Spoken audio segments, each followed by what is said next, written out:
ngasi February date 19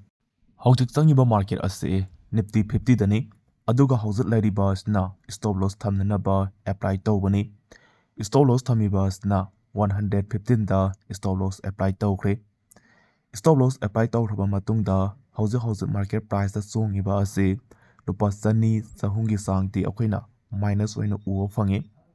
hojik changiba market ase market se mathumda kagani haidana sangbani market se matholomda karakadra netagana kar oidra haibadu ngaiminagise hojik se market se makharomda yamna tapna kumakpana maram oiraga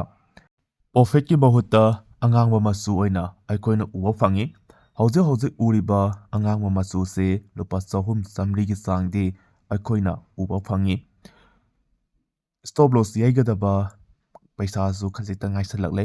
stop loss yaigadaba lupa ama lupa ani gi sangda ngaisalakpana maram oiraga